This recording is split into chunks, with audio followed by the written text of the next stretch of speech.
작가님, 오늘 방송도 좀 조심해야 되지 않나요? 미리 공지를 하면 되죠. 대량의 스포일러를 포함하고 있다. 역시 또 역시 그렇다. 근데 이건 스포일러라고 말하면 안 되고 그냥 영화를 안 보실 분은 우리 방송을 들어라. 그렇죠. 영화를 보실 분은 패스하셔라. 영화를 보실 분은 영화를 보시고 방송을 들으시고 네. 안 보실 분은 방송이라도 들으셔라. 네. 어떻게든 여러분은 들어야 된다. 네.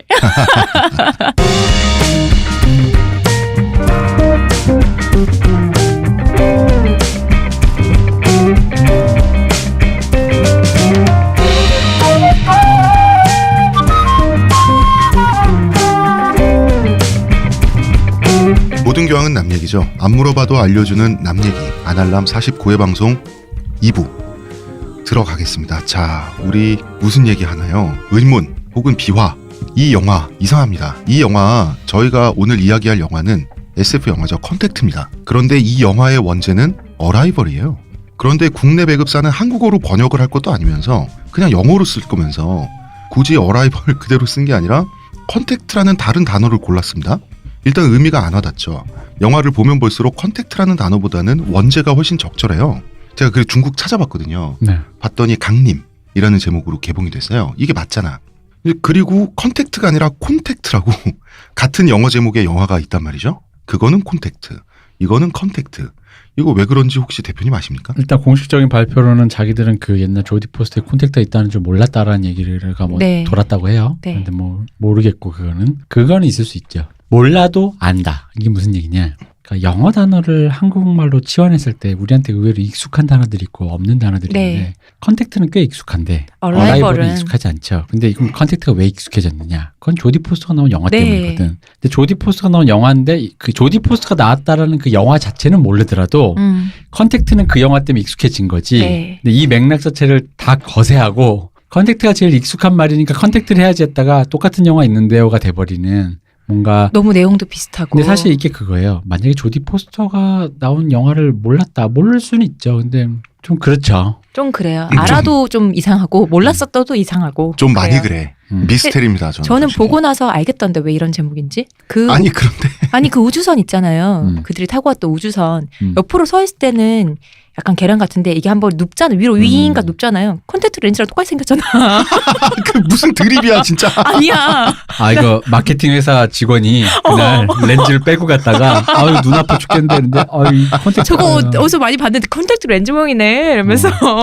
자, 두 분 덕분에 비밀이 밝혀졌군요. 저는 보자마자 그 생각이 들던데 네, 의문이 밝혀졌다. 아이고 그랬구나. 네. 빨리 저희는 광고 듣고 오겠습니다. 저한테서 뭐 달라진 거 느껴지지 않나? 뭐요? 아니 그 내 반짝반짝? 머리에서 반짝반짝이 아니라 빽빽. 흑채가 맞다 이거. 흑채는 아닙니다. 그럼 뭐 한방? 사람의 머리카락은 동물의 털이라는 거지. 그래서 동물 세포로 모근을 복원한다는 거지. 어떻게 돼? 가능합니다. 티스템 연구소의 동물줄기세포 배양액은 거짓말을 하지 않습니다. 나 이거 되는 거 보고 진짜 충격받았다니까. 지금 티스템 두피 클렌저와 두피 에센스를 검색해보세요. 과학이 당신의 모발에게 주는 선물, 티스템입니다. 아니야? 근데 잠깐 요 얘기는 할 수 있을 것 같아. 컨택트와 어라이벌이라는 차이에서 네. 컨택트 어라이벌이 나에게 무언가 내가 수동 온 거잖아요, 나에게. 나에게 뭔가 도착 어라이벌이라는 게 오는 도래한 거지. 도래하는 거고 컨택트라는 게 뭔가 내가 접촉하는 거잖아요. 하는데 이게 이제 이 영화의 오의를 파악을 하면 어라이벌이 우리 와 닿잖아요. 맞죠. 근데 이 영화를 아주 얄팍하게 야 외계인이다라는 관점으로 보면 컨택트가 맞아요. 그치. 내 생각엔 이 제목을 지으신 분이 이 영화를 안 보고 지었다. 아니 그렇게 읽었다. 그럴 수 있겠다. 그러니까 약간 이런 느낌을 읽은 게 아닐까. 나는 왜 이렇게 했냐면 이 맥락으로 본 거지. 뭐냐, 자기 영화를 봤어. 이거 관심법입니다. 영화를 봤는데 영화가 좀 지루해. 느릿느릿하고 폭발하고 막 그럴 줄 알았더니 무슨 학자가 나와서 무슨 뭐라는 거야. 칠판에 글자 하나 써서. 뭐라는 거야. 지루해. 근데 이거 팔아야 돼 영화를. 근데 어라이벌이 뭐 도착 뭐 이상한데 뭐 좋은 거 없어. 컨택트라는 옛날 영화가 있었나 뭐 잘은 기억 안 나지만 그게 익숙하네. 그리고 생각하기에 외계인과 뭔가 만난다 이런 거 있잖아. 인디펜던스 데이처럼 접촉한다 이런 느낌으로 이제 생각을 한 거죠. 그래서 그렇게 붙인 거. 왜냐면 어라이벌 해버리면 뭔가 이상하고 일단 이해도 못하겠고 들 와닿으니까 지루하고. 접촉은 다 하지. 에일리언도 프레데터도 콘택트 렌즈 모양이라서 그런 거라니까. 미지와의 조우 이런 느낌. 왜냐면 우리가 항상 외계인 다루는 영화나 소설 볼 때 어떤 외계의 미지의 존재와 만난다, 컨택트한다라는 게 굉장히 강조가 되다 보니까 네. 컨택트가 좀 더 익숙한 무엇이긴 해. 왜냐면 여기서 나오는 어라이벌은 굉장히 철학적인 의미였잖아요. 그러니까 이제 아마 그런 의미에서 만남 그 자체에 네. 중점을 두다 보니까 뜻에 그걸 뭐랄까 그걸 좀 빼기 위해서 그랬겠죠. 이게 그렇게 철학적이고 그런 영화 아닙니다라는 좀 거세하기 위해서. 그래서 이분들이 무식하다 멍청하다 이런 말씀은 드리고 싶지 않고 좀 그런 이의 차원 얘기가 아니라 영화에 대한 애정은 이 당 영화에 대한 애정이 그렇게 좀 조금 깊이 있는 고민은 없었지 않나. 영화 자체에 대한 고민은 좀 없지 않았나. 난 오히려 그렇게 표현하기보단 마케터로서 영화를 시장에 내놓기 위한 깊은 고민이 있었다. 마케터로서의 깊은 고민을 하다 보니 그렇죠. 결과적으로 성공은 못한 것 같아요. 왜냐하면 이거 옛날에 나왔던 콘택트 다시 리부트된 거 아니야?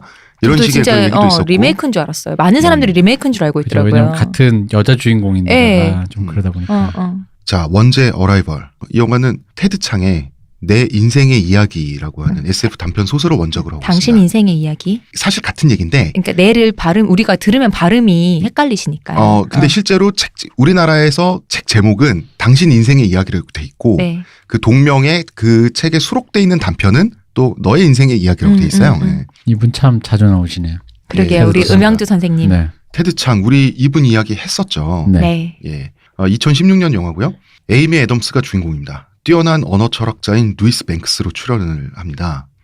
저는 에이미 아담스의 클로즈업을 보는 순간 여장한 케빈 베이컨이다. 너무 닮았다. 약간 몰입이 깨질 뻔했다. 너 때문에 또 흥이 깨질 뻔한. 흥이 깨졌다. 살짝 깨졌다. 특히 케빈 베이컨이 중년 이후에 맡는 사악 무레베스러운 역할들이 생각나면서 살짝 이 몰입이 깨질 뻔했다. 대표님은 날이 갈수록 점점 못돼지는 것 같아요. 저는 아직 어메리칸 허슬에서 에이미 애덤스 남아 있었기 때문에 최근에 봐서 그걸.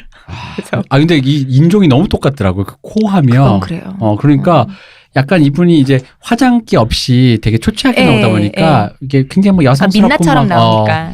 막 그렇게 하지 않잖아요. 학자니까. 그러다 보니까 순간적으로 이렇게 머리가 확 될 때 중성적인 느낌이 들다 보니까 이거 골상이 케빈 베이컨.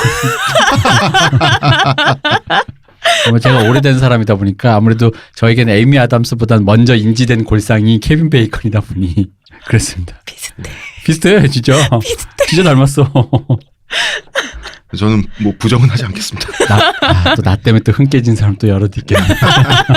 자, 저희가 원작을 소개하고 그 다음에 영화를 소개할 이유는 딱히 없을 것 같아요. 네.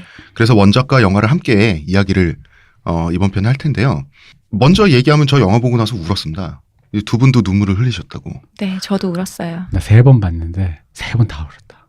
저 아직 한 번 더 볼 예정입니다. 내가 근데 이게 알고 보니까 더 눈물 난다. 내가 얘기했잖아요. 너의 이름은에서 2차 찍었을 때 저 더 많이 울었다고 했잖아요. 그것처럼. 근데 이 결이 다르잖아요. 너의 이름은 막 벅차올라서 막 눈물이 나는데 이거는 파문이 점점 커지면서 그러니까 눈물을 나게 하고 자꾸 생각나게 하고. 내가 이 영화를 보면서 확실히 깨달았어. 너의 이름은 확실히 나의 트라우마에 기반한 눈물이 좀 더 컸어요. 어떤 세월호라든가 네. 그런 류의 트라우마에 기반한 눈물의 함유량이 좀 더 많았다는데 이거는 내가 그건 이제 벅차올랐다면 이거는 약간 나도 모르게 이게 눈물 흐르더라고요. 맞아, 저도요. 흐르더라고. 이거 뭐야 이러면서. 그리고 그 마음이 영화 끝나고도 좀 오래 가더라고요. 네, 맞아요. 그리고 되게 감동적이잖아요. 네. 이 감동이 사실 지금도 있어요. 그래서 이 감동의 실체를 우리가 이제 이야기를 하는 거죠. 오늘. 이거 작가님이 쓰신 대본을 다시 읽는데 이게 또 눈물이 또 차오르는 거예요. 이것만 읽는데도. 그리고 이 감동이 진짜 죽였던 게 뭐 차차 얘기하겠지만 네. 마지막에 자막이 뜨잖아. 그 순간에 그게 방점으로서의 어쩔?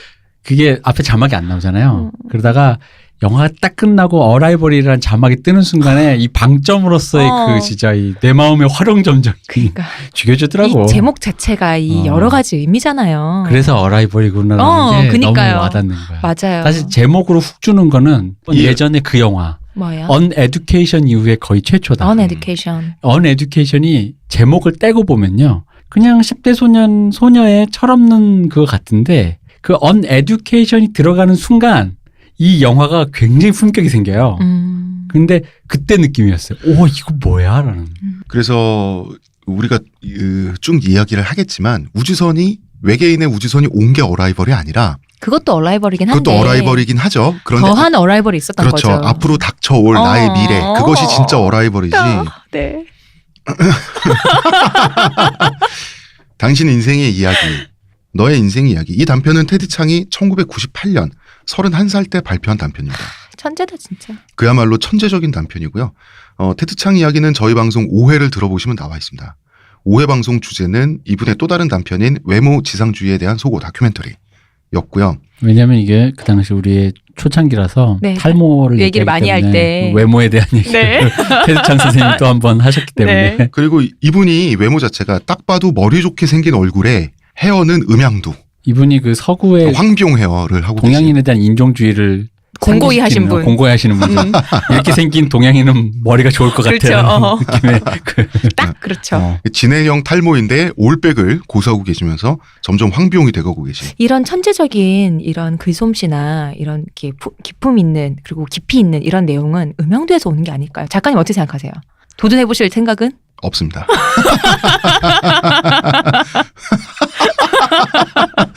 주제에 맞게 살려고요. 역사상 가장 천재적인 SF 작가라고 공인됐죠. 거의. 인류의 영구적인 고전이 되리라는 것이 확실한 한 분입니다. 사실 뭐 지금까지 나온 단편만으로도 네. 원래 이 영화는 봉준호 감독님께서 메가폰을 잡을 뻔했어요. 근데 거절했죠. 거절한 이유가 각색이 원작보다 별로여서. 그래서 드네 빌레브 감독이 맡았어요. 자, 드네 빌레브 감독님 잘 하셨습니까, 이 대표님?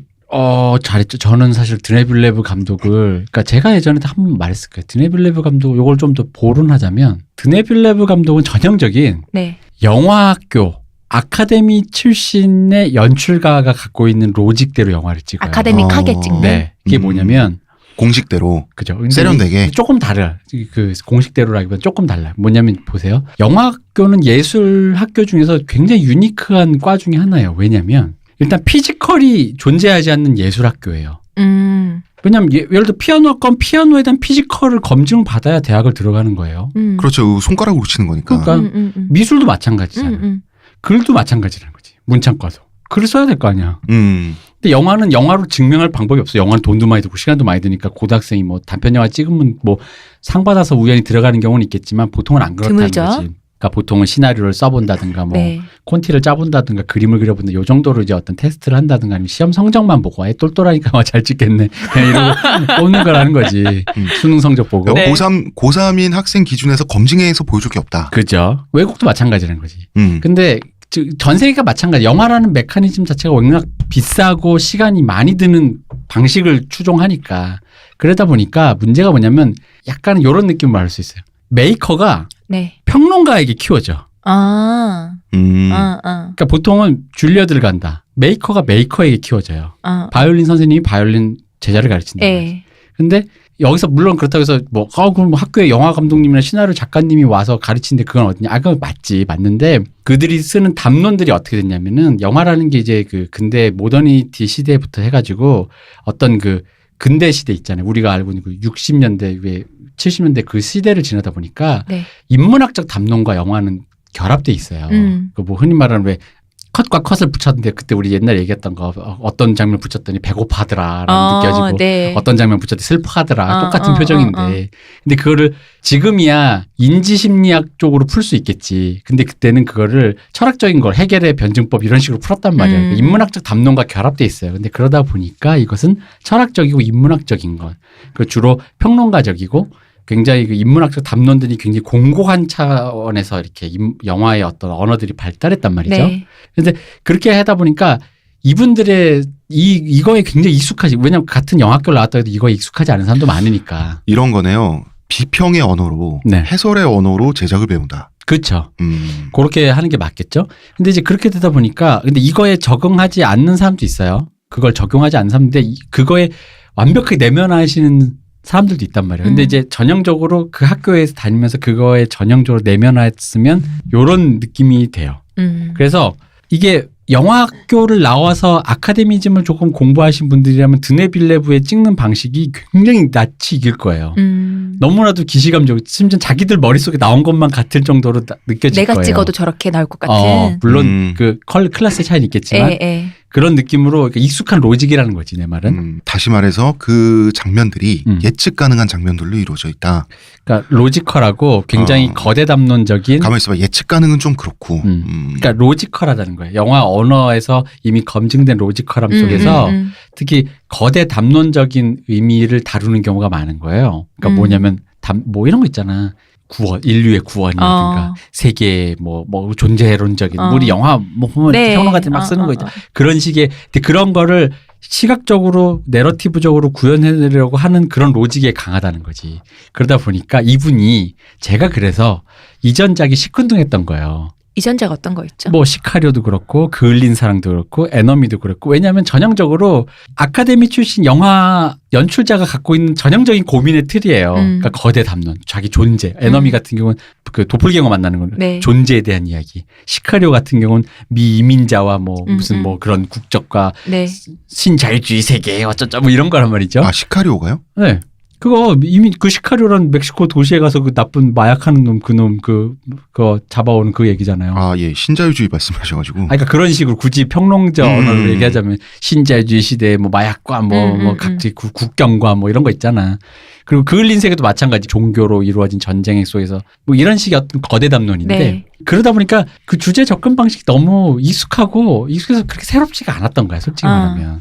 게다가 그 새롭지 않은 딱히 그런 담론에 익숙한 로직으로 접근하니까 잘 찍는 건 알겠는데 새롭진 않네. 뭔가 뭐 되게 위대한 감독 그러니까 이 사람이 되게 업자인 건 알겠어. 그러니까 장인인 건 알겠는데 되게 대단한가? 그건 잘 모르겠는 거예요. 근데 사업은 크게 하시는 거 알겠는데. 그치.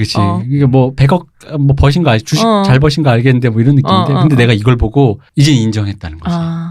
왜냐면 내가 왜 놀랬냐면 네. 여기 이제 이 내용이 결국은 사랑과 삶과 그리고 좀 그걸 굳이 그렇게 크게 보편하지 않아도 아이를 키우는 부모의 마음과 네. 가족을 키우는 마음이라는 거 뭐 그런 얘기잖아요. 네. 소소한 어떤 사랑에 대한 네. 얘기인데 아까 방금 말한 아카데믹을 출신의 거대 담론에 익숙한 사람들은요. 필동님도 마찬가지일 거야. 우리 같은 애들은 인문학 공부했던 애들은 그거를 약간 우습게 봐. 생활투는 우습게 본다. 맞아. 생활투는 우습게 보는 거야. 그게 나한테는 별로 와닿지 않는 하찮은 거야. 그래서 가족주의 이런 영화나 소설 나고 징글징글한 엄마에 대한 무슨 드라마 나오면 우리 왜 일단 오글거려 그런 주제에 다가가기도 싫은 거야. 그 필동님도 그럴 거야라고 했을 때 네. 안 그런다고 말하려고 마음의 준비를 했는데 동의합니다. 그지? 그런 류의 주제를 우리 그 대학에서 이런 식으로 아카데믹한 거대 담론의 식의 그 인문학을 공부한 사람은 다가가기가 힘들어요. 그러니까 막 그런 느낌 있잖아. 결론이 미리 정해져 있는 결론에 안전하게 가는 느낌 말고 그 간당간당하는 거 있잖아. 우리 아까 줄타기 해야지. 일부 때 사연처럼 그래서 가족 아이가 이래버리면 우리 싫잖아. 근데 이제 그런 건데 그거를 그래서 우리가 외면했던 주제인 거야. 근데 그 외면했던 주제를 너무나도 지적이고 너무나도 아까 말한 유려하게 그 로지컬. 네. 아까 우리가 익숙한 로직 있잖아요. 그 로직으로는 거대 담론을 다뤘는데 그 거대 담론을 다뤘던 그 로직으로 그걸 푼 거예요. 네. 그러다 보니까 내가 익숙한 로직이야. 그래서 난 이 사람이 찍는 방식을 알겠어. 가는데 마지막에 도달하는 주제와 결론이 전혀 예상 못한. 파문 이거 뭐야. 왜냐면 우리는 전혀 이쪽은 내 마음속에 뭘 던진 거야. 왜냐면 왜 저기 1일 연속극이거든. 우리한테는. 근데 그걸로 가져가 버린 거야. 그러니까 감동적인 거지. 근데 나는 내가 그래서 오만했다고 느낀 거예요. 뭐냐면은 이걸 분명히 우리처럼 막 공부했네 하고 까대는 사람 말고 네. 일반인은 충분히 이미 알고 있었던 건데 나만 모르고 있었던 거구나라는 생각을 했던 거야. 왜냐면 우리 알파칸 작가님이 네. 친구한테 물었대. 그 친구는 일반 셀러리맨인 네. 거예요. 친구한테 너 자식이 저렇게 나이 들어서 죽거나 그래도 또 애 낳을 거야 그랬더니 아니 뭐 사는 게 그런 거지 하면서 되게 당연스럽게 말하더래. 근데 나는 이게 진짜 굉장히 가슴 명징한 건데 그 친구한테는 이미 결혼해서 애까지 키우는 친구인데 그 친구한테는 그건 이미 알고 있었던 거야. 그래서 내가 나 스스로 뭐랄까 우리 왜 거대 담론을 다루는 척하면서 내 스스로의 오만함 있잖아. 콧대 그래 반성했습니다. 외려 별거 아는 거 없었다. 세상에 일도 아는 게 없었다. 인간에 대해서. 우리가 잘 아는 건 그거죠. 많이 알아서 떠드는 게 아니라 말하자면 글을 쓰거나 말하는 테크닉이 그러니까. 좋은 건데 다른 직업을 가진 사람들이 우리를 되게 높게 쳐주는 거지. 진짜 내 그런 맘- 거에 우리가 착각하면 안 돼. 맞아요. 내 마음속 호수에 맨 처음에 영화를 볼 때는 감독님이 돌멩이 하나 던진 줄 알았거든요. 근데 그 마지막에 그 우주선이 내 마음속으로 던져지는 느낌이었어. 맞아요. 진짜. 그 돌이 계속 밑으로 내려와. 알고 보니 그 돌이 그 우주선만큼 큰 거였어. 그래서 그런 생각이지. 물론 이렇게 두 가지로 얘기했어요. 하나는 일일 연속극에 이렇게 엄청난 의미가 있는 줄 몰랐고 일일 연속극 만드는 놈들아 좀 더 잘 만들어봐라. 뭐 이런 생각. 그 대표님이 말씀하신 그 클래스, 그 클래스는 사실은 이건 인정해야죠. 그러니까 참 나는 좋았던 게 이것이 바로 훌륭한 원작과 훌륭한 각색이다. 그러니까 원작에 짓눌려서 원작을 어떻게 해보겠다도 아니고 맞아요. 또 그런 각색이 혼자 용기 튀지도 않고. 용기 있는 각색과 그럼에도 불구하고 이게 각색을 해서 전혀 다른 방향으로 살짝 이게 내용을 틀었는데 원작의 의미를 완벽하게 이해하기 때문에 오히려 틀 수밖에 없었어요. 영화의 한계와 글로서의 한계 사이에서의 그 매체 간의 차이를 정확하게 파악하다 보니 그래서 나는 방향을 틀어서 오히려 원작의 깊은 뜻을 훼손하지 않는 방법으로 각색을 하는 그 방향들. 보통은 설정을 훼손하지 않겠다 그래서 의미를 잃어버린 경우가 많은데 왜냐면 양태를 그대로 살리려고 그러거든. 예를 들면 이거예요. 여기는 이제 우리 그때 필도님이 늘 테드창 하면서 얘기했던 거. 이분은 이제 하드 SF다 보니까 네. 과학 원리나 이런 거에 대해서 많이 설명해 준단 말이에요. 소설에서 네. 보면. 근데 그게 영화로 치면요 되게 지루해. 왜냐면 말밖에 없거든. 대사, 글밖에 없는 거거든. 줄줄줄. 근데 영화라는 건 우리 그때 얘기했죠. 예술이라는 거는 봐서 하는 게 짱인데 봐서 알게 해야 되는데 이건 무슨 둘이 물리학자랑 언어학자 인강을 하는 나가지고 인강을 하면 이 영화 어쩔 거야라는 거지. 그것도 영화가 뭐 예를 들어 16부작이면 모르겠는데 그렇지. 그 끼케 2시간 남짓된 영화에서 언제 인강하고 앉아 있어. 그럼 이제 그들이 인강을 해서까지 이 물리학적이고 뭔가 언어학적인 로지컬을 굳이 알아야만이 다가갈 수 있는 그 깊은 네. 이 이야기의 내면의 코어는 뭔가 결국 그거를 본 거죠. 이 감독은. 맞습니다. 원작이 워낙 마스터피스이기 때문에 네. 그 원작을 어떻게 하겠다는 게 아니라 최선을 다해서 영상화로 약간 비틀어서 그렇죠. 하겠다라고 하는 거고 그래서 이제 달라지는 부분들이 있는 거예요. 영화는 소설과 같이 주인공의 이제 회상이라고 하죠 지금은. 처음은 회상처럼 보이죠. 예. 영태 소설 예. 안 본 사람한테는. 깜짝 놀랐어. 자, 저희도 회상이라고 하죠. 회상과 현실을 번갈아가면서 보여주는데요. 영화에서는 주인공의 아이가 10대 때 불치병에 걸려서 죽고요. 소설에서는 25살 때 국립공원에서 등반을 하다가 사고로 죽는 걸로 나와요. 네. 아마 영화에서는 반전을 위해 10대로 설정했을 건데 그렇죠. 왜냐하면 그 여주인공의 나이대가 모호해야 되거든. 나이 때도 뭐 해야 되고 10대 여자애가 죽는다는 것이 비주얼적으로 충격적이죠. 더 강하죠. 자, 지구에 갑자기 우주선이 나타납니다. 뭐 없어. 그냥 있는 거예요. 와서 있어. 두둥 이렇게. 소설에서는 채경이라고 번역이 돼 있는데요. 우주선이잖아요. 영화에서는 원작에서는 거울이에요. 거울이 나타난 거예요. 밑도 끝도 없이 그냥 나타난 건데 말 그대로 강림이죠. 영화에서는 영상으로 잘 표현을 하기 위해서 진짜 이게 의문스럽고 생뚱맞은 게 그냥 와서 있는 거잖아. 그래서 우주선 디자인을 공룡알처럼 해놨어요. 길쭉한. 컨택트 렌즈라니까 진짜. 공룡알을 아니지. 두껍고 길쭉한 컨택트 렌즈. 나는 공룡알 생각났어. 내가 공룡알이라기엔 깨진 공룡알이지. 약간 그렇지. 그러니까. 반을 자른 것도 아니고 그러니까 완숙한 달걀 세로로 잘랐는데 노른자 뺀 거. 맞아. 흰자만 있는 상태. 그 우주선이 세계 각지에 12대가 나타나서 그냥 고요하게 세로로 서 있어요. 약간 그 공중에 붕 뜬 상태로 우리가 보통 이제 일본 쪽 표현인데 메카닉하다 그러잖아요. 막 기계적인 느낌만. 그런 느낌이 전혀 없어요. 전혀 없고. 우주선 같은 느낌이 안 나죠? 그러니까 뭐 삐빅거리는 스크린, 버튼, 무기 막 이런 거 안 보이잖아. 광선 나올 것 같은 그런 대포 같은 거 없고 그냥 매끈하면서 고대 신전 같죠. 마치. 영화 포스터에도 이런 그 디자인이 나오는데 이 불가사의함, 의문스러움 이런 것들이 이제 잘 표현돼서 좋았고요. 그리고 이제 언어학자로서 잘 살고 있는 주인공에게 군인이 나타납니다. 그래서 언어학자인 주인공이 대체 외계인이 원하는 게 뭔지 그들의 언어를 번역하기 위해서 출동하는 거죠. 네. 근데 소설에서는 그냥 끌려가요. 근데 영화에서는 학자의 야심이 있다 보니까 좀 적극적인 걸로 나옵니다. 외계인의 언어를 나도 보고 싶잖아. 내가 언어학자인데. 그래서 우주선이 굉장히 크죠. 그리고 그 안에 가면 물리적 법칙이 뒤바뀌어요. 그러니까 우리가 알고 있는 물리적 규칙 이상의 것이 있다는 거를 이런 식으로 처음부터 보여줘요. 나중에 생각해보면. 그리고 미니멀해서 좋았어요. 왠지 그 이집트 피라미드 내부 같은 거?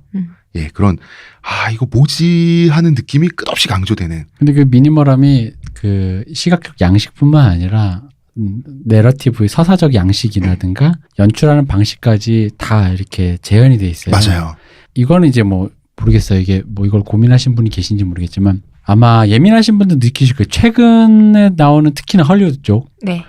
강한데 최근에 전 세계적으로 영화계에서 약간의 이런 조류가 있어요. 단순히 미니멀리즘이라고 말하긴 좀 애매하고 뭐냐면 그런 거죠. 그러니까 그라비티가 거의 그 어떤 폭발시켰던 것 같긴 한데 어떤 무드라든가 체험, 영화라는 건 기본 체험이에요. 네.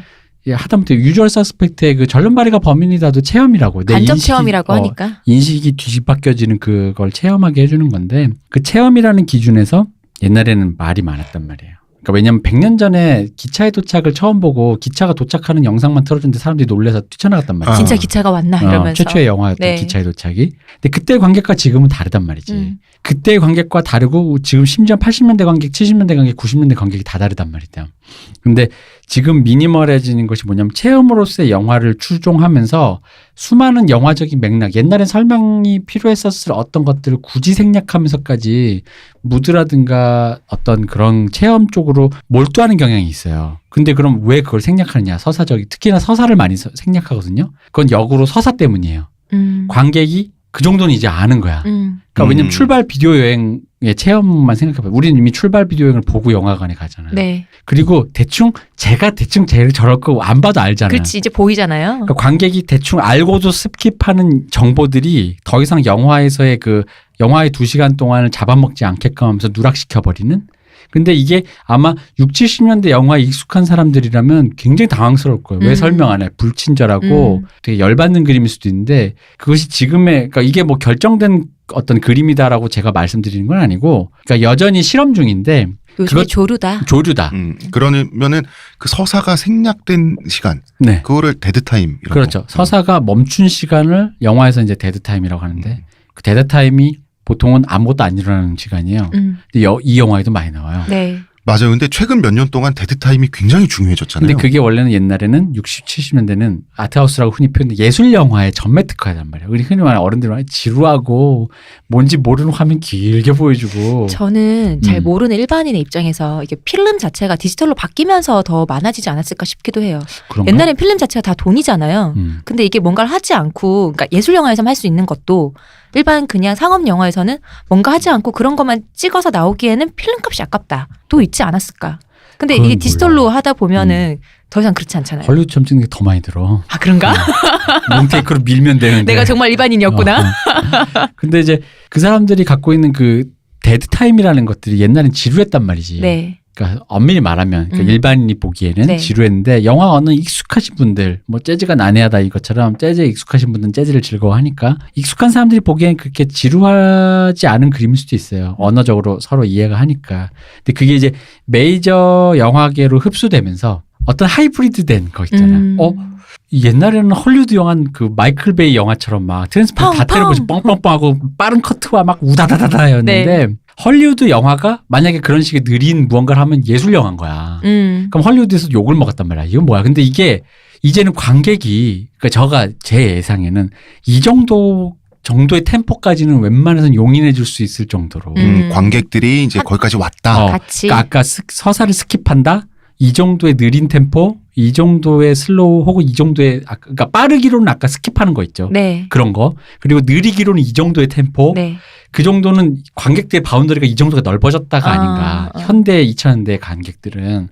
그래서 영화들이 그럼 거기까지 상관없네. 그럼 데드타임을 벌 시간이 생기는 거죠. 근데 이 데드타임을 옛날 예술 영화처럼 다짜고짜 뿌앙 이러면 안 되니까 이런 식의 어떤 것들. 그래서 이런 거를 잘 보실 수 있는 영화가 제가 좋아하는 존 윅도 솔직히 말하면 그런 부류에 속해요. 서사가 거의 없어요. 네. 개 한 마리 죽은 게 다야. 그다음 다 너 죽어야. 너 다 죽여버리겠다는데 거기서 오는 그 거대한 미니멀리즘이 있어요. 근데 여기서 미니멀리즘이라는 건 샷을 구성하는 방식의 미니멀리즘이 아니라 서사를 구축하는 미니멀리즘인 거죠. 아주 심플하게 구성해놓고 그 다음에 영화를 체험으로만 보여주겠다. 내용을 꼬는 게 아니라. 체험을 보여주겠다라는 거고. 그래비티가 참 큰일했네요. 그래비티도 큰일했고 2013년인가요? 칸에서 그랑프리를 탔던 헐리우드 영화 그 라이언 고슬링 드라이브. 그 라이언 고슬링이 자동차 네. 모는 그 도둑으로 나오는 건데 헐리우드 영화인데 칸 영화제 대상 탔다고 난리가 났었던 영화입니다. 그 영화를 한번 보시면 아실 거예요. 그 영화 대충 만약 영화를 보고 스토리를 요약하라 그러면 우리가 아는 영화 같아. 아 그래? 어떤 운전 잘하는 애가 도둑이 돼가지고 뭐 이렇게 운전을 열심히 해서 추격전 나오는 거야? 그런 영화야. 아 근데 그게 그런 영화는 아니야라고 말해. 그런데 근데 그럼 예술 영화야? 추격전 같은 거 안 나오는 거 그냥 굳이 다짜고짜 그런 소재만 그런 예술 영화 아니 그것도 그런 건 아니고. 아니야. 추격전 나와. 아니 그러니까 그럼 영화가- 지루해? 아니 그건 또 아니고. 영화가 한참 서사의 밀도로 갔다가 그죠. 이제 다시 풀어지고 있는 건가요? 그렇죠. 그러니까 간접 체험으로. 그렇죠. 옛날에 예를 들어 아주 극단적으로 그 유주얼 서스펙트 같이. 네. 그 옛날엔 서사에 몰두했죠. 그게 이제 뭐 근데 그게 너무 과해지면 그때 우리 옛날에 얘기했던 문학의 시녀처럼 너무 얘기만 하는 거야. 얘기 위주. 그래서 설명. 예를 들면 우리 이런 얘기했어요. 그래서 왜 그게 가장 극단으로 갔던 게 반전의 재반전. 그것도 있고 설명. 예를 들어 여기서 에이미 애덤스가 비교적 젊은 언어학자로서 교수님인데 네. 한국에서도 그냥 할 수 있겠지. 예를 들어 여성이면 한 김혜수 씨 정도 네. 되는 분이. 근데 한국에서 그렇게 하려면 설명을 필요하니까 설명을 위해서 시나리오를 만드는 사람들이 아직까지 설명을 해달라고 얘기하니까 그럼 뭐가 되겠어요. 해적화의 제1조. 이 여자가 얼마나 뛰어난 언어학자인지를 보여줘야 돼. 앞에 서사가 쭉 나오는 그럼 이 여자가 거지. 어릴 때 퀴즈쇼에서 그치. 언어 퀴즈에서 1등하는 장면이 한번 회상으로 나올 거야. 그 장면이 그 꼴라주라고 하나요? 그죠? 쭉쭉쭉쭉 뭐 그런 나오고 식으로. 나서 이제 영화가 본격적으로 시작이 되는 나는 거지. 그래 어렸을 때 그랬는데 내 꿈은 그거였는데 하면서 근데 뭐 시간 강서 산다든가. 어. 근데 이제 사실 뭐 이런 식의 음. 이제 약간 그러니까 서사 설명인데 여기서 그런 설명이 없잖아. 이 여자는 그냥 꽤 실력 있는 언어학자래 끝이야. 맞아요. 그리고 그냥 데리고 가. 근데 실제로 그래서 음. 에이미 아담스 이거 나왔을 때 에이미 아담스가 언어학자인데 어떻게 저렇게 잘 살아? 어떻게 저런 집을 갖고 있어? 그러니까 그죠. 그런 설명이 필요로 한 사람들이 있는 그죠. 거예요. 바로 그 지점인 거예요. 근데 그거를 많은 관객들이 스킵해도 상관없는 거. 그리고 나서 그 스킵한 순간에 들어오는 것들이 뭐냐면 이 영화 갖고 있는 그 무드 있잖아요. 네. 알 수 없는 그 정체불명 속에서 정보를 최대한으로 압축해 놓으니까 아까 말씀드린 시각적 스타일도 미니멀한데 얘기 주는 그 정보도 미니멀하잖아요. 그리고 비주얼 자체도 미니멀해요. 그죠? 네. 자, 전개도 미니멀해요. 어. 왜냐하면 외계인 만났는데 창 다 너머로 만나요. 최소화해서 나오죠. 창 너머로 만나요. 근데 이 창이 뿌예. 여기서 외계인 둘이 어른어른 거리는 거기까지만 우린 볼 수 있어요. 그죠? 그거 우리가 팬미팅하면 하고 싶은 그거 아닙니까? 그렇습니다. 근데 저희도 뒤에서 어른어른 네. 안녕하세요 이 대표입니다. 먹물 뿌리면서. 거대한 쭈꾸미처럼 생겼어요. 외계인들이. 그래서 촉수를 이용해서 이 창에다가 이 뿌연 창에다가 이 촉수를 촥 붙여가지고 오징어 먹물을 뿌립니다. 이게 그들의 문자 언어죠. 오징어 먹물 맞아요? 그 사람 이거 대놓고 너무 단정하는데 그게 먹물인지 어떻게 알아? 그 사람 그 양반들도 모르는데. 눈물일 수도 있지. 아니 침이면 너무- 어떡할 거야? 아니 너무 그쪽처럼 생긴 애들이 검은 물을 촉수에서 나오니까 먹물 같잖아. 난 그 보면서 오징어 먹물 파스타 생각나던데. 어쨌든 이게 그들의 언어인데요. 꾸르륵 거리는 어떤 소리도 내요. 근데 이건 영화에서는 중요하게 나오지 않습니다. 일단 이 설정이 테드 창이 만든 설정이죠. 원작자인. 다리도 눈도 7개라서 헵타포드라고 이름이 붙어요. 네. 7개 다리 이름, 그리스어로 만든 거죠. 원작에서는 디스플레이 장치를 이용하는 걸로 나와요. 사람으로 치면 화이트보드에 막 글씨 쓰는 것처럼. 근데 여기선 그렇지 않고요. 그리고 원작에서는 더 귀엽고 디디하게 나와요. 외계인들이. 그리고 그 작달막하게 나와요. 그리고 놀랄 만큼 호기심이 없다. 이렇게 좀 갑갑한 애들, 어떤 민첩함, 뭐 빠릿빠릿함하고는 전혀 관계가 없는 그 멍한 느낌을 테드 창이 되게 잘 전달하고 있어요. 그리고 영화보다 이제 기괴하면서도 좀 모해야 할까? 다리는 끝없이 이렇게 움직이는데 머리 쪽은 미동도 없는 거야. 그래서 마치 그 호버크래프트 같은 탈 것이 움직이는 묘한 느낌? 이런 어떤 의문스러움 같은 게 이제 글로 잘 표현이 됐고, 이거를 영화에서는 뿌연 창으로 표현한 거죠. 심슨 가족에게 영향을 받지 않았나. 그래? 심슨 가족에 나오는 그 그 외계인. 녹색 애들. 네. 그 가장 중요한 부분은 눈도 다리도 위에서 보면 위치가 크게 원을 그리면서 펼쳐져 있어요. 그래서 상하의 구분은 있죠. 근데 전후 좌우가 없어요. 즉 신체적으로 타고나면서부터 앞과 뒤 그리고 왼쪽과 오른쪽에 순서가 없어요. 이것이 그들의 언어를 이해하는데 중요한 장치로 나옵니다. 그러니까 처음에 말이 잘 안 통하죠. 사고방식, 세계관 완전히 달라요. 완전히 다른 세계의 다른 생물체의 언어를 서로 파악하기 위해서 노력하는데 이 과정이 답답하죠. 당연히 처음에 잘 안 됩니다. 소설에서는 소설입니다. 헵타포드 A가 있어요. 헵타포드 A라고 지구인들이 명명한 음성 언어는 어찌어찌 통역이 되는 걸로 나와요. 그런데 이제 영어로는 관계대명사, 특히 that. 이 대절이 끔찍하게 많이 들어가는 문장이 계속 끝도 없이 줄줄줄 늘어지는 걸로 나오죠. 그런데 번역하기 힘든데 번역은 된다. 이 정도. 문제는 문자 언어로 명명된 헵타포드 B. 언어에 대한 인간의 사고방식으로는 도무지 접근이 안 된다는 거죠, 이게. 소설에서나 영화에서나 이 문자 언어를 어쨌든 보면서 연구를 하는 거예요, 주인공은. 그러면서 주인공은 자기도 모르게 딸의 인생, 그러니까 딸과의 기억이죠. 이것을 계속해서 떠올리게 되는 겁니다. 이게 어찌된 일이지? 광고 듣고 와서 이야기 나누겠습니다. 하루의 건강을 위해 자, 아로니아 농축액을 물에 섞어 마시는 것도 귀찮다고. 그런 당신을 위한 평산네이처의 새로운 야심작 하루니아. 하루에 한 포 알약으로 섭취하는 아로니아 농축액입니다. 이제 건강과 함께 간편함도 챙기세요. 국내 최대 함량, 최다 판매를 자랑하는 평산네이처가 만들었습니다. 전 편한 게 제일 좋아요. 하루니아. 이 문자 언어는 영화에서 잘 그려졌는데 핵심 포인트는 동시에 스프레이를 분사하듯이 원형으로 동시에 그려져요. 촥 하고. 촥 하고. 그래서 쓰여지는 게 아니라 우리는 그래서 나는 너를 사랑한다라고 하면 나부터 시작해서 다에서 끝나잖아. 이 언어는 동시에 나에서 다까지가 쓱 하고 나타나요. 그러니까 인간 언어의 문장처럼 순서대로 안 쓰여져요. 꼬리를 물고 있는 용처럼 쓱 이렇게. 원형으로. 네. 이런 문자를 쓰는 헵타포드들은 사고방식도 다르고 수학과 물리학 체계도 달라요. 그러니까 나는 너를 사랑한다라고 말할 때 일정한 시간의 흐름이 필요하죠. 옆으로 우리 쓰려면 또 나부터 쓰고 이렇게 쭉 써야 되니까 시간도 방향성도 필요한데. 있죠. 네. 그리고 말할 때도 나는 너를 사랑한다라고 말할 때 한 2초 정도의 시간이 걸리잖아. 네. 그러면 시작하는 지점이 있고 끝나는 지점이 있는데 헵타포드는 그렇지가 않은 거예요. 즉 이 외계인들이 문장을 쓰는 시점에 이미 시간의 흐름은 정해져 있어요. 이 사람들에게 죄송합니다. 이 분들이라고 할까요? 이 외계인들에게. 네, 이분들에게 시간은 공간처럼 눈앞에 있는 그대로 펼쳐진 거예요.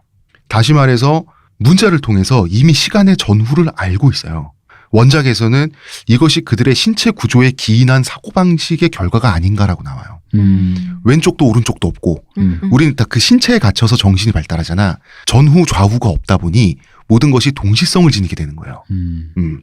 이거 그야말로 음양도 많이 할 수 있는 어떤 생각이 아닌가 싶기도 진짜 너무 하고. 천재적이잖아. 예.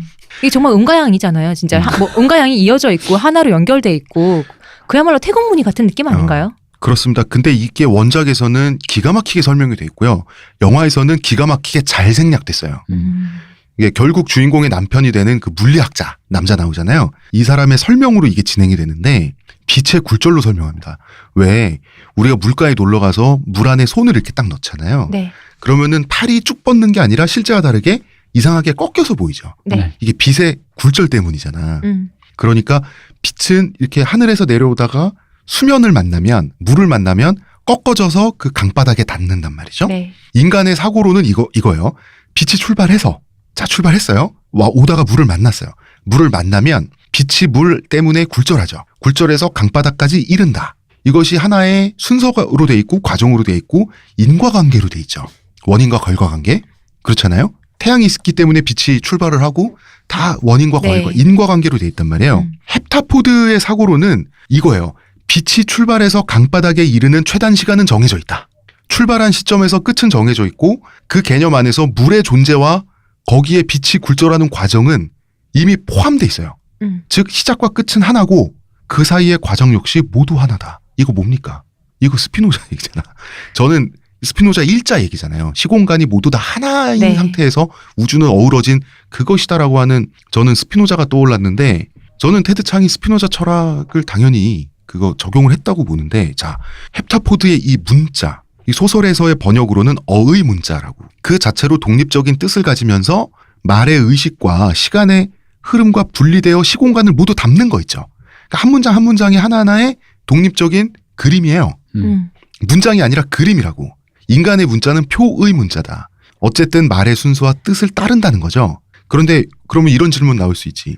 이 가나다라나 ABCD 같은 알파벳이 아니라 상형 문자 중국어 한자 같은 상형 문자는 어쩔 거냐 어떻게 설명할 거냐라고 얘기할 수 있지만 마찬가지죠. 상형 문자인 한자로 된 중국어도 그걸 읽고 말로 치환되죠. 예를 들어서 한자로 상형 문자지만 워아이니 말로 네. 치환되잖아. 그래서 병음 표기가 가능한 거죠. 네. 영어로. 여기서부터 반전이 드러나기 시작하는 거죠. 테드 창은 인간은 자신이 사용하는 언어에 맞춰 사고한다는 그런 언어학 이론이 있죠. 네. 이것을 차용해서 원작을 쓴 거죠. 헵타포드의 문자를 연구하던 주인공은 헵타포드의 사고가 서서히 가능해지는 거예요. 왜냐면 언어가 사람을 만드니까. 이게 어떤 면에서 이게 진짜 핵심이죠. 이 언어가 영화의 사람을 핵심의 만든. 내용이죠. 그러니까 예를 들어서 영어를 쓰는 사람은 영어적 사고방식을 갖고 있고 한국어를 쓰는 사람은 한국어적 사고방식을 갖고 있잖아요. 모국어의 그 경계 안에 갇혀진다. 그렇죠. 어떤 면에서. 인간의 사고는 네. 예. 그래서 왜 사람은 모국어로 꿈꾼다라는 그런 말이 있듯이 그런데 외계인의 문자를 이해하다 보니 외계인의 사고방식이 자기 머릿속에 들어오는 거예요. 그래서 미래를 보게 되는 거예요. 왜냐하면 우주는 하나니까. 공간으로도 시간으로도 하나니까. 다 정해져 있는 그 안에서 그러니까 외계인들의 사고방식으로는 빛은 출발하는 순간 이미 최단거리 이 빛의 줄기가 끝나는 최단거리를 이미 알고 있죠. 이렇게 빛의 물리학을 외계인들은 이해하고 있으니 미래를 보는 거예요. 직선의 인과가 아니라 그게 이미 그 둘러쳐진 원으로 하나로 이미 처음부터 아까 얘기했듯이 시작이면 끝이 바로 그냥 확 와버리는. 그렇죠. 그래서 딸의 탄생과 죽음은 회상이 아니라 미래였던 거예요. 이거 너무 반전이었었어요. 정말 그래서 헉했어요. 그런데 미래의 일이지만 그 미래는 이미 정해졌기 때문에 회상이라고도 할 수 있는 거예요. 사실 이 사람은 출산을 해본 적도 그야말로 없어. 오래된 미래잖아요. 오래된 미래. 이 주인공은 출산을 해본 적도 없어요. 남자친구도 없어. 아직 만나지도 남편도 안 만났는데 자꾸 아이를 보는. 그리고 주인공은 이제 우주선마다 외계인이 몇 명 있는지 모르겠지만 주인공하고 대화하는 외계인은 둘이에요. 근데 이제 편의상 이름을 붙여야 되잖아. 하나는 코스텔로, 하나는 에봇이라고 자의적으로 이름을 네. 붙였는데 이 문화적인 맥락이 있는 걸로 알고 있습니다. 뭐 별건 아니고 그냥 40년대 저기 토크쇼에 나오는 미국의 유명한 개그맨 네. 이름인데 우리를 치면 이제 그냥 그 서수남과 하청이에요. 딱 그런 그 둘 서경석과 콤비. 이윤석, 어. 뚱뚱이와 홀쭉이. 말장난치던 그런 콤비를 이 언어에 대한 깊은 이야기가 이제 담겨 있습니다. 위기감은 어쨌든 고조됩니다. 원작과 달리 영화에서는 일촉즉발의 군사적 충돌이 일어나려고 하죠. 네. 근데 이 언어 얘기가 참 재밌는 게 중국 측 때문에 이 얘기가 생기는데 중국 쪽에도 그 언어학자가 또 우주선이 계속해서 이제 할 거니까. 우주선이 이제 도착을 했으니까 중국 측에서는 마작을 가지고 대화를 한 거예요. 마작의 패를 가지고. 그러다가 통역이 슬쩍 잘못돼 버리는 거예요. 그러니까 마작은 도박이고 하나가 따면 하나가 이뤄하는 제로섬 게임이죠. 그러다 보니까 모든 언어가 경쟁적이고 투쟁적으로 번역이 되는 거예요. 그래서 도구를 준다가 무기를 제공한다라고 다소 폭력적으로 번역되는 거죠. 그래서 이거를 지구인들이 어떻게 오해하냐면 저것들이 이의제의를 한다. 우리들끼리 싸우게 해서 그 다음에 우리가 서로 싸우다가 이제 힘이 없어지면 지구를 먹겠다 이거지. 이러면서 공격을 시작하게 되는 거죠. 거기서 깨알같이 역사 드립을 치는데 보면 그 말은 맞지. 아까 우리 얘기했잖아. 영국도 그랬고 인도가 맞아요. 그랬고. 힘없는 자가 어떻게 되는지 기억하라고. 그러나 외계인들은 이미 미래를 알고 있죠. 주인공을 통해서 이것까지 얘기하면 너무 스포일러니까. 아니 뭘 스포일 다 했어요. 다 하는 거야. 그래요? 주인공을 통해서 위기를 탈출하고 네. 유유히 사라지는데 그 주인공이 속한 그룹이 담당하는 콘택트 렌즈 네. 공룡알이 폭탄 한 방 맞아요. 그 둘 중에 이제 그 에봇이 코스텔로와 에봇 중에 에봇이 이 쭈꾸미 초벌구이가 된다. 저는 그거 신기했어요. 둘이 너무 똑같은데 어떻게 알아봤을까? 에봇이 없었다는 거 어떻게 알았지? 이후에 주인공은 코스텔로와 대화합니다. 에봇의 안부를 묻죠. 여기서 그 코스텔로가 이게 다시 오징어 먹물을 쫙 뿌립니다. 이 문장이 에봇은 죽음의 과정에. 데스 프로세스라 그러죠. 네. 여기서 죽음은 이미 정해진 그럴 것이었던 죽음인 거죠. 이 죽음에 대한 외계인들의 태도가 굉장히 품위 있는 느낌으로 그려져요. 어찌 생각하면 이제 이걸 다 보고 나서 이 내용을 알고 나서 생각하면은 에봇도 자기가 여기 왔을 때 죽을 거라는 걸 이미 다 알고 있었단 얘기잖아요. 그렇겠죠. 헵타포드어로 사고를 하니까 그건 당연히 일어날 일이기 때문에 오는 것인 거죠. 근데 이 외계인들 무슨 쿨몽둥이 맞아가지고 쿨병 걸렸어. 까짓 거뭐 죽는 거 뭐. 쿨병 걸렸어 애들이. 따뜻하네 이러면서. 야 우리 아빠는 지구에서 돌아가셨거든? 지구 애들 뜨끈한 폭탄 한 방 맞아가지고 내가 한번. 아유 찜질하다 죽네. 그런 느낌이야 애들. 소설과 영화 모두에서 디디하고 처음에 답답함으로 그려진 이 헵타포드들이 바로 이 영화의 에봇은 죽음의 과정이라고 하는 이 대사 있잖아요. 대사를 직접 치진 않았지만 외계인이 여기서 굉장히 사색적인 모습으로 철학자적인 모습으로 이렇게 확 이게 좀 커져요. 음. 이 느낌이 굉장히 좋더라고요. 외계인들은 결국 일종의 거래를 위해서 온 거죠. 지구인들에게 문자를 가르쳐주고 미래를 볼 수 있게 해주고 대략 3,000년 후에 도움을 받겠다는 거예요. 왜냐하면 이 사람들은 외계인들은 미래를 보니까 그때쯤에 큰 위기를 겪을 거를 이미 알고 있었던 거죠. 근데 지구인들을 도와줄 수 있기 때문에 그런데 이제 우리가 문자를 가르쳐주면 비교적 가까운 데에서 좀 그때쯤 돼서 도와줄 사람들이 이제 지구인인 것도 알고 있었고 이걸 문자를 가르쳐주면 미래를 알고 같은 미래를 사고를 알면 하니까 쿨해지고 그래서 죽는 우리가 너에게 것쯤이야. 풀몽둥이를 선물해주겠다. 언어를 선물한 게 아니라. 풀몽둥이지. 저는 소설을 보면서 이 어떻게 해서 문자를 통해서 미래를 볼 수 있게 되는가 이걸 논리적으로 어떻게든 설명을 해야 되잖아요. 네. 이것을 그 빛의 굴절로 설명 기가 막히더라고요, 진짜. 그리고 저는 중간중간에 그 이제 군인이 언어학자인 루이스한테 나를 이해시켜라. 너가 가려면 했을 때 너무 간단하게 가르쳐 주잖아요. 너무 간단하게 내가 봐도 하게 설명을 해 주잖아요. 대단하다 이거를. 아까 대표님 얘기했듯이 이거를 말로 풀면 막 언쟁하고 그러면 진짜 인강이 될 텐데 그러지 않고 문장 하나로 끝내버리잖아요. 그걸 그렇죠. 설명하면서 대단하다 했어요. 그래서 외계인들은 떠나요. 외계인들은 떠났고 다 됐어요, 이제. 이제 인류는 그 미래를 보게 생겼어. 물론 그 전까지 과정은 있죠. 그러니까 외계인들은 우주선 12대가 동시에 사라지는데 그 전에 뿌연 창에다가 무수한 언어를 쫙 뿌리고 간다고. 네. 수많은 똥굴뱅이들을 먹물로 이렇게 쫙 뿌리고 이거를 다 조합하면은 우리 문자를 이해할 수 있을 거야 라고 하고 이제 떠난 건데 그리고 떠났어요. 그리고 이제 주인공은 그 세계 각지의 뛰어난 언어학자들과 함께 외계인의 문자를 해독하고 쓰는데 성공하면 돼요. 이제 문제는 이 주인공 개인의 문제가 남죠. 그죠. 예. 이제 주인공은 예정된 비극을 향해 남자 주인공, 바로 이 물리학자예요. 이 구애를 받아들일 것인가 말 것인가의 문제가 남잖아요. 너무 마음이 아팠어요. 왜? 나도 저런 선택을 할 수 있을까? 나는 다 알고 있는데. 그리고 전 그런 생각도 했어요. 그러니까 자기는 이미 알았잖아요. 나는 이제 헵타포드 언어를 익혔으니까 다 알고 있는데 그렇다면 근데 아이라는 것은 남편과 함께 내가 키우는 내 자식이잖아요. 남편에게 사실 알려줬어야 되는 게 아니라는 그 중간에 생각. 남편이 떠난 이유가 그러니까 그거잖아요. 그러니까 저는 아예 처음부터라는 거죠. 이게 처음부터. 이게 그 주인공의 입장에서는 자, 두 가지가 양가적이에요. 소설에서나 영화에서나 하나는 정해진 미래이므로 도래할 미래일 것이므로 나는 거기로 정해진 곳으로 간다. 빛하고 똑같아요. 그죠? 빛은 출발하면서 이미 결과를 알죠. 네. 알고 굴절될 결과를 그 인생에 있어서의 굴절. 딸을 낳고 딸을 사랑하지만 그 딸을 그 슬프게 잃어버린다라고 하는 그 굴절을 알고 출발한다. 빛처럼. 외계인들이 이해하는 그 빛처럼. 그거는 이제 외계인의 문자를 헵타포드 B를 어느 정도 이해한 여주인공은 그럴 수 있는데 이 남주인공이 남편 될 사람. 이 사람의 입장에서는 결국 배신감을 느끼고 그걸 알면서도 나를 받아들였냐라고 하는 그러면서 이제 그렇게 그 부부가 나중에 갈라지는 걸로 나오는데 그러니까 처음부터 그에게도 선택지를 줬어야 되지 않나라는 거죠. 근데 그런 생각을 했어요. 저는. 이게 감동적인 게 이미 오래된 미래잖아. 내가 본 미래 속에서 이미 딸을 사랑해. 그러니까 그것도 알겠다니까. 내가 사랑해서 그런 건 알겠는데 어쨌든 그도 사랑하는 그의 딸이잖아. 그 선택지를 준다는 것 자체가 그러니까 그것 자체 말이 안 되는 선형적인 사고가 아니라고. 내 말은. 그 외계인적인 사고가 아닌 거지. 왜냐면은 맞아요, 그거는. 선택지를 주는 거 아니야. 이 모든 그 여기서 포함되는 게 하나 슬픔과 절망과 행복과 그 모든 것이 다 포함된 삶이잖아요. 지구인적인 사고를 하기 때문에. 그 모든 것이 이미 예정돼 있는 거예요. 그러니까 그 모든 것이 예정돼 있고 그 모든 것 이게 뭐 기독교적인 사고관에서는 신의 역사하심인 거죠.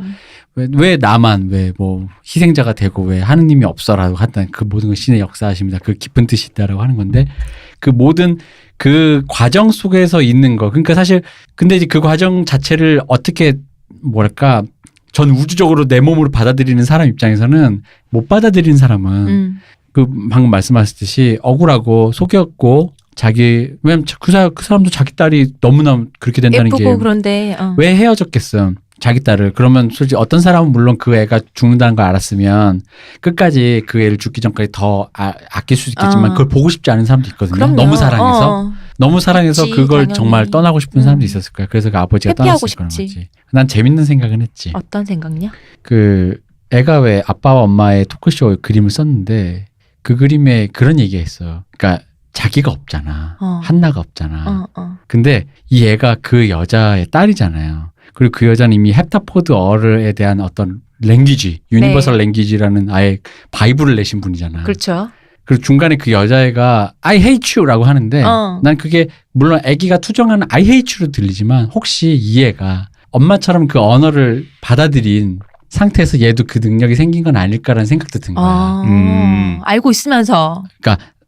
I hate you. 근데 어릴 때는 I hate you였지만 나중에는 걔도 받아들이는 느낌 있잖아. 그 그림 속에 내가 없지만 엄마 아빠는 이라는 느낌으로도 보이는 거지. 그러니까 되게 약간 전율이 오는 거야. 약간 그게 마지막엔 그 애도 받아들였다는 느낌이 있잖아. 이 어떤 거대한 선형의 사고방식에서 내가 죽는 걸 알았을 때 나는 엄마가 나를 계획한 거니까 제 입장에서는 I hate you일 수 있는데 내가 그 그림이 없다는 이유는 엄마 아빠 그럼에도 불구하고 당신 둘이 사랑하는 모습으로 있었으면 좋겠다라는 그 애의 바람 같은 거. 그래서 약간 이 영화가 약간 그런 식으로 중의적으로 돼 있다 보니까 생각을 하다 보면 그런 중의적 여러 개가 왜냐면 굳이 I hate you를 물론 애가 투정하기 위해서 엄마한테 I hate you 할 수도 있지만 그거를 커가는 과정으로 생각했거든요. 아직 병이 걸린 걸 알기 전에 아니, 왜 그게 1차적인 이제 그러니까 어릴 때는 명시된 당연히 거고. 엄마가 너무 좋고 엄마 최고예요 하다가 이제 청소년이 되면서 왜 이제 청소년병에 걸려서 그치, 이제 그럴 딱 수 그런 있지. 거. 근데 이제 그게 약간 의미적으로 그리고 왜 한나가 왜 그 그림에서 한나는 없을까? 그리고 왜 엄마 아빠에 대한 얘기 아빠는 왜 떠났을까? 그런 조합들을 해보다 보면 이건 모두가 엄마가 그거를 다 알고 있었다 해서부터 시작된 비극인데 그 비극에서 그것을 이해하고 받아들일 수 있는 사람과 받아들이지 못하는 사람 간의 어쩔 수 없는 이별. 근데 그조차도 받아들일 수밖에 없고 근데 딸조차도 그 죽음 앞에서 어떤 사람이었을까를 한번 약간 뭐랄까 이게 스피노프로 생각해 보자면 왠지 그렇게도 읽혀질 수 있다라는 느낌이 좀 있었던 거죠. 그리고 우리가 저번에 스피노자 특집을 할 때 스피노자의 그러니까 인간의 의지는 착각이다. 자유의지는 착각인데 한편으로 인간은 자유로워야 된대. 우리가 이 모순을 설명하기 위해서 굉장히 노력을 좀 했었잖아요. 네. 그런데 이 스피노자 한편으로는 이런 거죠. 다 다가올 미래다. 다 정해진 거란다 얘들아. 이게 우주적으로는 있어요. 시공간적으로는 있고 그다음에 그거를 하나의 개인으로서 너의 의지를 하나하나 실천해 나가는 차원의 자유는 또 다른 거지. 그게 이 영화에서 좀 더 그 명시적으로 이미지적으로 드러나는 게 있어요. 그 느낌이. 그죠. 근데 이 나의 감동을 깬 얄팍한 작가의 전화가 걸려왔었지. 아 그래요. 뭔가요? 한나가 거기서 그 얘기 하잖아. 이게 거꾸로 해도 한나고 한나라고 너의 문자 이름 자체가 의미가 있는 문자라고 해서 거꾸로 해도 이효리, 바로 해도 이효리. 나도 그 얘기 했다가 아니죠. 아니에요? 뭐라 했는지 알아? 뭐요? 우병우 얘기를 하더군요. 그래서 어떻게 하실 건가요? 당신의 아들은 우병우로 태어나서 비선 실세와 전국의 농단이 되는 그런 사이코패스가 되어갑니다. 기억이 나지 않습니다. 저는 사랑합니다. 우리 애를 만들까? 네. 이름은 병우라고 난 진짜. 그래서 더 오히려 처음엔 감상이 파괴했다가 한 번 더 느꼈어. 뭘요? 처음에 그 파괴되는 그 기분이 바로 그 떠난 물리학자의 마음이라니까. 네, 우병우라. 근데 내 자식이라면 사랑할 수밖에 없을 것 같아요. 제가 감동적인. 그럼요. 아니 그 내 자식은 사랑스럽지. 그러니까, 그러니까 난 여기서 그 거대한 그걸 느꼈다니까. 거대한 게 이거죠. 너가 나에게 고통도 주고 죽음으로써 슬픔도 주겠지만 이미 미래 속에서 오지 않은 미래 속에서 하지만 정해진 미래 속에서 같이 껴안고 웃고 서로 싸우기도 했잖아. 그러니까 너여야만 하는 거지. 너여야만 한다. 그게 너무 감동적인 거야. 그렇다 병우야. 거꾸로 해도 그만해. 이거잖아요. 감동 파괴. 얄팍한 작가님 따로 좀 만나줘 안 되겠네요.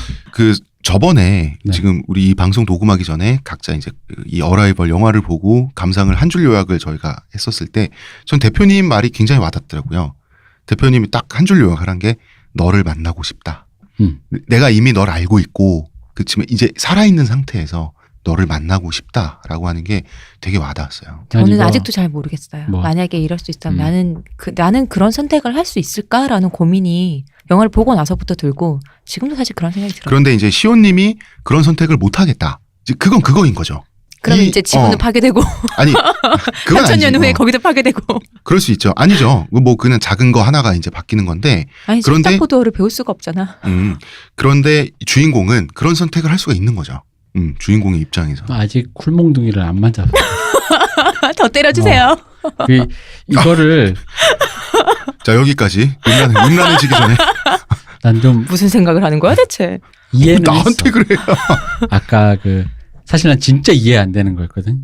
아까 맨 처음에 얘기했잖아요. 에이. 우리가 그런 식의 뭐 세계와 신자유주의와 뭐 현대사회를 살아가는 사람이 뭐 이런 것만 고민하다가 네. 이런 류의 뭐 가족, 딸, 뭐 누구는 없나 하면서 됐어 누구 뭐 부모 없나 질질 짜고 지랄이야 이런 느낌인데 그런 의미로 이해했어요. 그럼에도 불구하고 너를 보고 싶다라는 거. 난 아까 우병우라는 말이 더 이해가 왔어요. 그래서 그럼에도 불구하고 너를 보고 싶을 것 같다라는 거지. 그게 우병우라도 내 자식이라면 보고 싶을 것 같고 단 하나 이제 다만 이 미니멀함이 참 좋았던 게 뭐냐면 사족이 없어서 좋았던 것 같아요. 뭐냐면 이걸 왜 우리 후배 현업 신하루 작가이신 분과 한번 헬조카를 또 해보자. 네. 헬조카를 해봤지. 좋아하는 헬적화. 일단 이런 거야. 아까 뭐 퀴즈쇼 일단 오늘도 즐거운 헬적화 시간. 퀴즈쇼 일단 했어. 네. 여기에 일단 시어머니가 등장합니다. 손녀 딸내미 잡아먹은 년이라고. 내 아들 인생 망치면. 내 아들 인생 망치고 손녀 잡아먹은. 아 여기서 손주여야 더 헬족하지. 손주를 잡아먹은. 3대 독자. 내 아들 인생도 망치고 손녀까지 잡아먹은 이 못돼 처먹은 하면서 이제 그 시어머니가 일단 네가 외계인 언어도 알면 돈 좀 번다고 네가 그리고 그 비행기 있잖아 그 콘택트 렌즈 네. 그거 막 긁어가지고 아들 낳게 해주세요 대학 가게 해주세요 가루 내서 가루 내서 그 물에 타서 마셔야지. 먹어야지 그럼. 그리고 가장 좀 약간 했던 얘기가 거기서 보면 왜 선생님 지금 뉴스를 보셔야 될 것 같은데 했던 학생 있잖아요. 그게 보통 시나리오에서 보면 학생 1, 학생 2로 돼 있을 거라는 거죠. 즉 무슨 얘기냐면 성별 자체가 불분명했을 건데 거기서 보면 여학생이에요. 네. 그 얘기를 하더라고. 그래서 이거는 기획자고 PD고 작가고 간에 모든 그 여자고 남자고 간에 한국에서는 대부분 남자로 읽는다고 그거를 학생 1로 해놓았으면 여학생으로 읽으려면 굳이 여학생이라고 해야죠. 근데 그 여학생이 선생님 TV 좀 보셔야 될 것 같아요 라고 말하는 게 자기는 되게 놀라웠대. 그렇게 해놨다는 게. 그래서 거기도 시나리오에서는 학생 1로 돼 있을 텐데. 그렇죠. 아마도. 그래서 자기도 모르게 이 말을 한 건 남자인데 자기도 모르게 그렇겠네라는 생각을 했다라고 하더라고요. 근데 나도 그랬거든요. 우리도 그냥 지나가는 행인이 남자라고 생각하지. 학생이라고 그냥 시나리오상에 써버리면은 그렇지 남자라고 생각해버리거든 보통. 선생님 뭐 이러지 어떤 여자 학생이 그렇게 얘기하지 않았을 것 같은데 그래서 그게 좀 신선했어요. 그럴 수 있겠나. 그리고 역시나 딸내미 잡아먹은 시어머니 등장이 내 아들 제일 인생 재밌었다. 망치년. 네 년이 다 알면서. 그 헵타포드 언어 연구하는 그 연구지 있잖아. 네. 뭐 그걸로 맞겠지. 근데 뭐 그것조차도 시어머니를 이해하는 순간이 왔겠죠. 다 찢으면서 그녀에게는. 불태우며. 이 선형적 순간 속에서 시어머니가 또 그 자기 아들을 생각했던 마음까지 다 이해하면서 보살이야 뭐야? 이게 좀 보살되는 거잖아. 이게 세상의 모든 걸 용서하고 이해하고 심지어 받아들이는 그 사람의 마음인데 근데 약간 난 그건 좀 있어. 이건 얄팍한 작가가 제시한 의문인데 네. 왠지 이게 동양적인 선형적 사고에 대한 서양인의 약간 로망이 들어가 있는 것 같다는 그것도 생각이 조금 들어서 오리엔탈리즘이지 않나? 약간 들어서 테드 창이 바나나가 아닌가.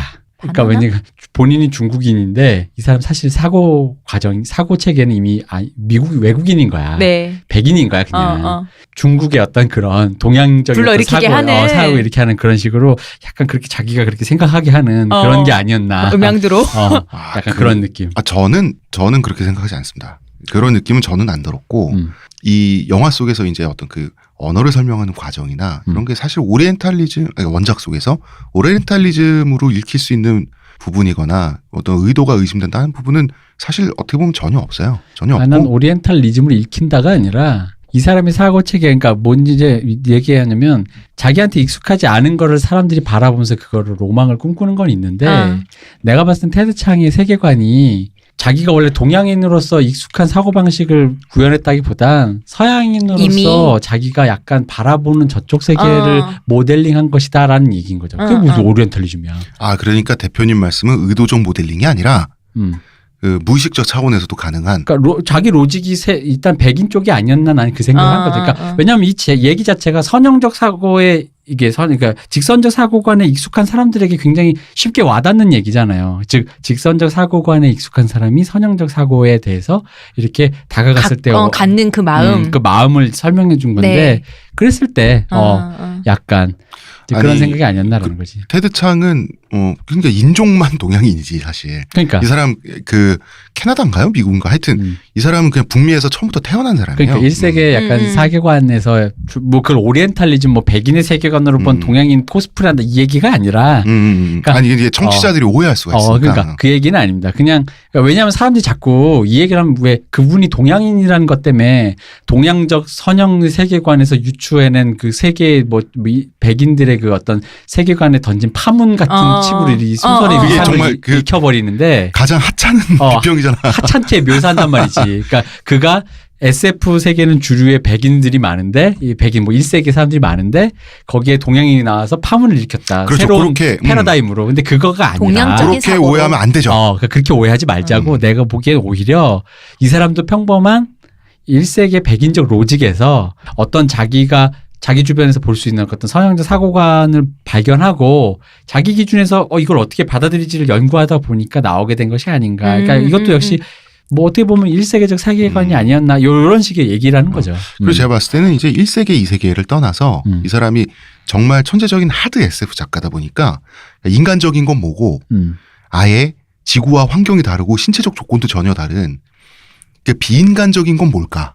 여기서부터 이 사람이 스케일이 굉장히 크게 접근을 했다. 그죠? 예. 그랬을 때 인간이 겪는 그 희노애락, 예, 그거를 감정까지도 얘기를 해버리는 거지. 그러니까 이게 인간과 비인간의 어떤 전혀 다른 사고 체계의 어떤 충돌에 관한 얘기인데 그거를 대표님이 말씀하셨듯이 잘못 읽으면 서양적인 것에 대한 어떤 동양인의 일갈 뭐 이런 거 있잖아. 그럼 굉장히 비평이 유치해지는 서양인이 거지. 가진 동양에 대한 그런 뭐 이렇게 로망일 수도 있고 혹은 서양인들의 그 단순한 세계관에 일갈을 봤냐, 하신 이것들아? 봤냐 이것도 동양인의 어떤 음양두의 일갈이다 뭐 이런 건데 음양파 그건 아니고 태극권을 던져주면. 그러니까 왜냐면 이 얘기 자체가 그거잖아요. 그러니까 우리가 우리의 세계관으로 보면 그 슬픔이잖아. 사실 애가 죽는 거 알고 슬픈데 그 왜 에봇과 코스텔로 얘기한 건 데스 프로세스라고 얘기하는 것처럼 그 슬픔과 고통과 희노애락을 넘어선 그 다음이 있는 그 거잖아요. 자체도 이미 다 프로세스로 가는 거니까. 그 다음을 우리는 아직 모르는 어떤 걔들이 프로세스라고 말하는 어떤 단계가 있겠지. 감정적으로 이미 받아들이는. 근데 여기서 솔직히 에이미 아담스 주인공 여자는 루이스는 사실 슬픔을 느끼지 않잖아요. 받아들여서 지금 거의 에봇과 코스텔로급의 어떤 그 체계에 도달했잖아. 맞아요. 근데 그걸 우리 같은 하찮은 일반인이 보기에는 눈물이. 딸내미 잡아먹으려고 슬프지도 않나. 근데 이분에게 슬픔이란 대표님 거는 딸내미 자꾸 아까부터 딸내미 3대 독자. 그런 식으로 받아들이면 그게 이제 우리의 세계관이라는 약간 그런 그러니까 거죠. 아직 거기는 전 못할 필요 하겠는 거예요. 아마 그분은 우리랑 다른 체계를 느낄 그렇겠죠. 거라는 거죠. 그 언어 체계를 아니, 받아들이는 순간. 저도 100% 저도 감정적으로는 어떻게 저런 선택을 할 수 있지? 저도 그래요. 그런데 그럼에도 불구하고 감동을 받는 것은 어떤 지점에서 저 주인공은 저게 이해가 되거나 섭렵이 됐겠지. 그러니까 그 상태에서의 저 사람이 느낄 감정은 유추가 되잖아. 그러니까 그런 거 있잖아요. 너를 그러니까 만나고 싶다. 알겠으면서도 알겠고 그리고 저런 선택을 할 수밖에 없는 것도 알겠어. 알겠는 그 슬픔 있잖아요. 그치. 그 슬픔. 알겠는 그 슬픔이 더 큰 거지. 그러니까 이 영화의 목적은 동의해가 아니잖아요. 전혀. 그 선택은 다 다를 수 있는데 이 사람의 선택을 이해해 봐라라고 하는 거잖아요. 주인공은. 그게 이해되는 어떤 지점, 이해가 안 되는 지점도 있지만 이해되는 그 지점에서 눈물이 왈칵 나오는 것이 너를 만나고 싶다. 그렇죠. 솔직히 말하면 좀 와닿았어요. 그게 나는 좀 그런 걸 우습게 보는 사람으로서 사람을 겸손하게 만들더라고. 진짜로. 약간 뭐라 그러지? 사람이 겸손해지고 좀 쪼그라들었어.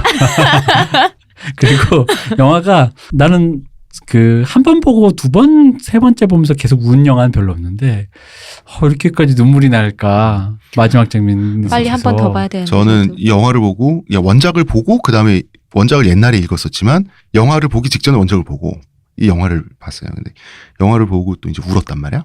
울고 또 원작을 봤어요. 원작을 봤는데 또 눈물 콧물이. 그러니까 근데 이 눈물이 그때도 얘기했지만 감독이나 어떤 사람들이 뛰쳐나와서 울어 이 새끼야가 아니라 아니에요. 굉장히 우아하게 지적으로 나를 눈물에 나게끔 도달하게 만들었어요. 그분들이 그러니까 왜 끌고 와서 젖은 수건을 짜서 나오는 물이 있고 그러니까. 왜 컵에 온도 차에서 그 컵에 결로가 생기면서 쓱 생기는 수분이 있잖아. 그 정도 차이 느낌. 그러니까 나를 눈물 나게 거기로 이끌고 간 느낌이 좀 있었어요. 아 여기다라는 기분이 좀 있었고. 그러니까 물가로 끌고 간 소 같은 느낌이랄까. 맞아요. 목마르면 여기서 물을 마시면 된단다. 그 소가 이러는 나 아리소 먹고 싶네. 안 돼, 겐지스강 물 먹어. 똥 맛나는 소고기일까요? 소고기 맛나는 똥일까요?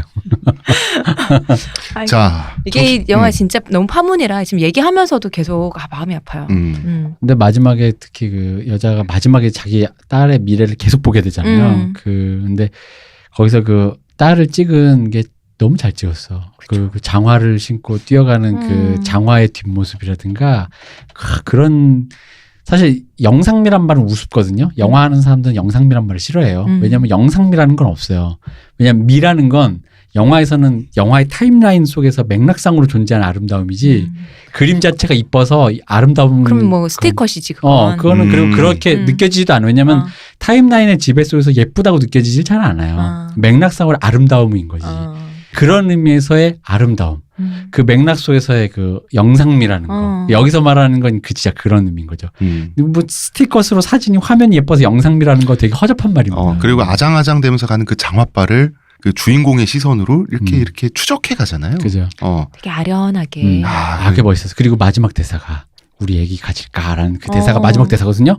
그리고 여자가 예스 한 다음에 어라이벌 뜨는데 어쩔 거야. 어쩔. 이야 이거 뭐야. 저 또 울어요. 콤보 너무 콤보였어. 와 진짜. 어라이벌도 두둥둥둥 쾅 하면서 어라이벌이 아니라 그냥 싹 어라이벌. 그래놓고 자막을 그냥 바로 띄워버리니까 이게 불이 콱 켜지니까 감동이 그냥. 니마 그 불을 켜지 마오. 저는 보면서 이미 어라이벌 딱 뜨기 전까지도 흑흑 울고 있었거든. 어라이벌 보는 순간 에이 광광 울었다. 그거 한 번 더 해줘. 광광 울었다. 진짜 좋았어. 네, 진짜 좋았어요. 사실 저는 진짜로 드네 빌레브의 기대를 안 했는데 인정. 근데 난 그 생각도 했지. 이분이 67년생인가 그런데 나이가 꽤 있어요. 네. 이분이 이렇게까지 오래 걸리는구나. 이거 사람이 대기만성형도 있고 다 있는 거지. 아니 그냥 이 정도의 테크니션과 이 정도의 클래스인 연출가도 이 정도의 왜냐면 이제 이 정도면 원래 옛날로 치면 한 에너미나 그을린 사랑 때 한 번 내 기준에선 탑이 찍어야 되는데 이걸 보고 야 역시 이게 오래 걸리는구나. 이게 역시 좀 걸리는 세계다. 그런 생각이 들었습니다. 이 정도 클래스에 도달하기까지가. 구력이란 게. 네. 영화 얘기는 여기까지 하겠습니다. 네. 이제 그 내일 3부에서 저희가 보다 깊은 이야기를 하게 될 건데요. 우리가 다른 것도 아닌 그 이름도 휘황찬란한 통섭의 인문학이란 걸 저희가 됐습니다. 이걸 기획하게 된 이유는 단 하나입니다. 어라이벌을 영화 얘기를 하려다가 어라이벌을 보고 이 감동의 실체인데 그 SF는 언어학 어쩌고저쩌고 물리학 어쩌고저쩌고 나오는데 마침 언어학이 주류잖아요. 네. 근데 마침 우리 댓글에 아직도 우리에게 천황을 쓴다며 벽을 느끼신다는 분이 계셔서 그분에게 언어학에 대한 얘기를 하면서 결국은 테드 창이 얼마나 우아하게 이 얘기를 했는가까지 도달하기 위한 입밥이었다. 본격 인문학적 통섭의 얘기. 네. 테드 창을 경유해 언어학을 경유해 천황과 이랑을 경유해서 결국은 우리 잘났다로 끝나는 얘기. 우리 잘났다로 끝나는 거 맞죠? 몰라요. 아니야 이거 끝내봐야 알지 뭐. 아니 왜? 알 수 없어. 테드 창적으로다가 우리는 코스텔로와 에보시아니니까 어떻게 될지 모르고요. 어떻게 될지는 내일 뵙겠습니다. 자, 문화평론가 이동규 대표님, 감사합니다. 의문의 은효 시호님, 감사합니다. 감사합니다. 저는 작가 홍대선입니다.